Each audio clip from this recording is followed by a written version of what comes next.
Alright guys, welcome back. It's a little windy. It's a windy Friday evening, and I've got my watermelons underneath those little containers to keep them, trying to get the heat up so they'll grow. I don't know if you guys are aware of this, but I'm sure many of you are. We've had crazy roller coaster temperatures from 20 to 2. We had frost the other night, and I'll show you what happened there. But it didn't affect these guys because they weren't even out yet. And it was kind of funny, but sad at the same time. We lost one plant. So, because it's so cold, I took a page from Ricardo at Attila Gardens, and he covers his melons with not landscape fabric, but polytarp. This is only 3 millimeter. It's good enough for what I'm doing. If you're doing a greenhouse for the winter, you want to go 6 millimeters minimum. Okay, so I got 7 in each row. I have 7 here. I have, well, I might as well tell you what I got. In there, I've got Crimson Sweet. Those 2 there. Over here, I present to you Wilson Sweet. And then these 2 are Early Canadian. And that one, that's a mystery. I don't know. We'll find out. Now in here I've got, you can't really see them, but I'll tell you there, that's a sugar baby in there, and that's a sugar baby, and that's a sugar baby, and that's a Siberian, and that's a Siberian, and that's a Siberian, and that's a sugar baby in there. Okay, so I know that. Alright, and then in that vinyl bed, you can see those, well here, I'll bring it over. Yeah. You can see I got the scally bark.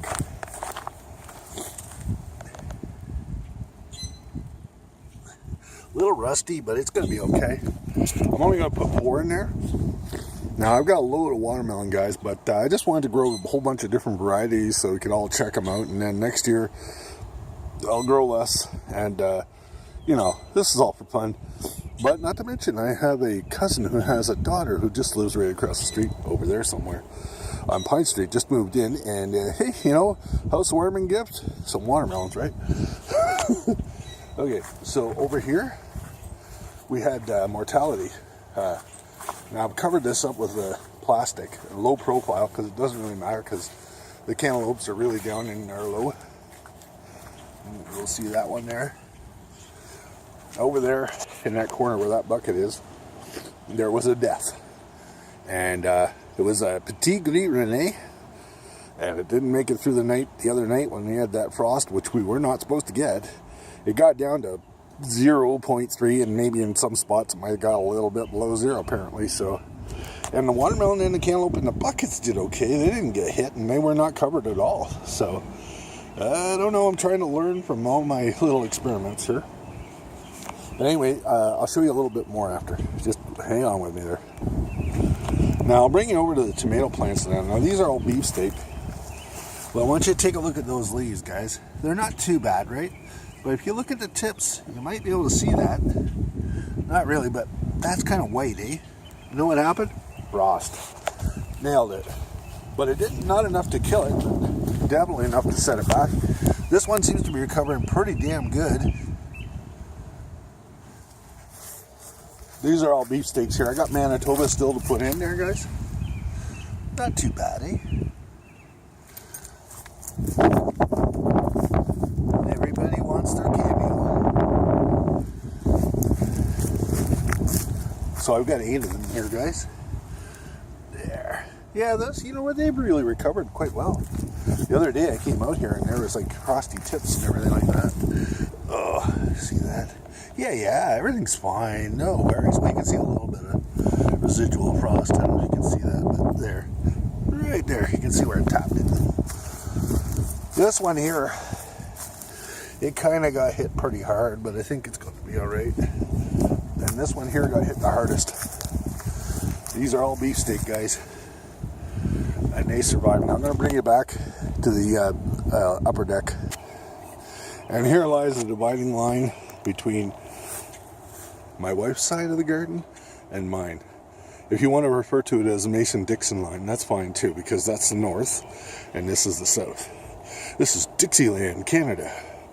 Anyhow, so I planted a bunch of French pole beans in there, along with the morning glories, and the morning glories kind of just happened themselves, and my wife did transplant a few. I don't know why, because there's so many of them, but she did that. Just got scooped through a little rubbish heap.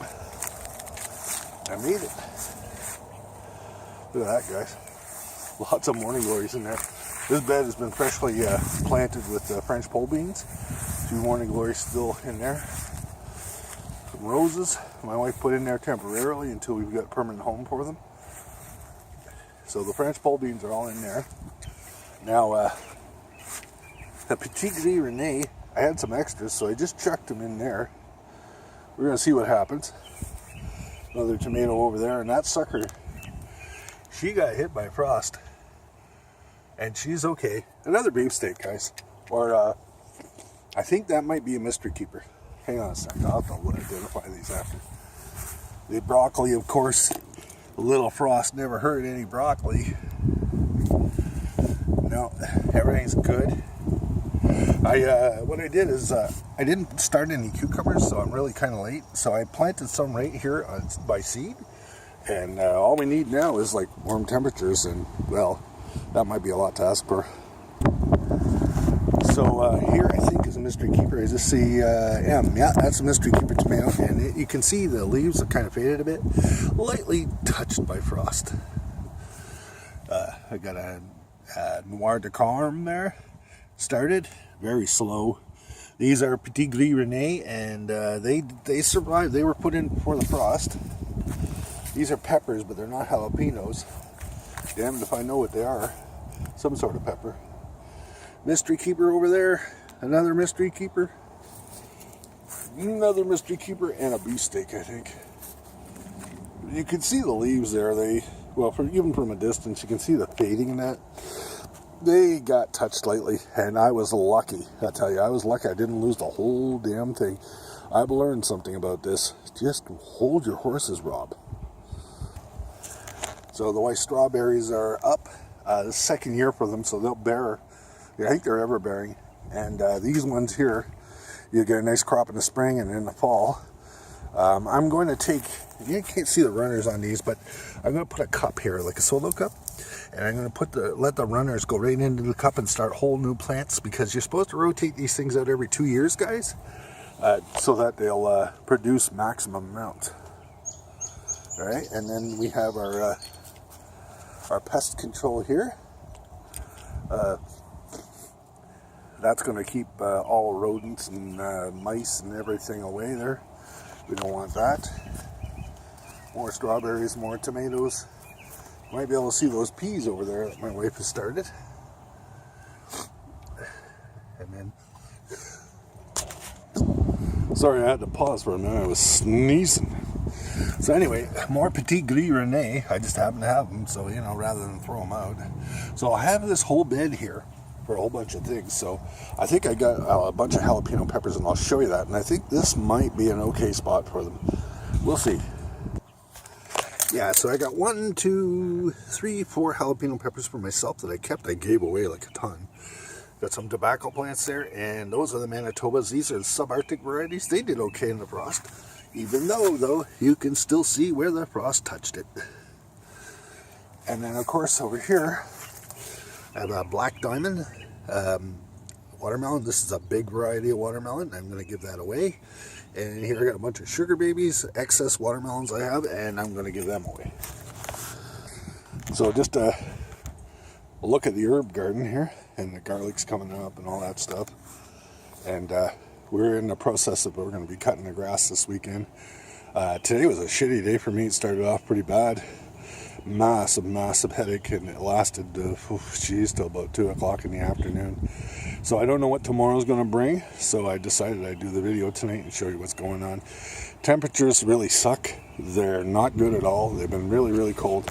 15 degrees Celsius, 58 degrees for a high for our American friends, and watermelon and all melons in particular will not do well in that temperature. And that's why I've got them tarped and capped, because it's the only way to get the temperature up another 4 degrees or so, and hope for the best.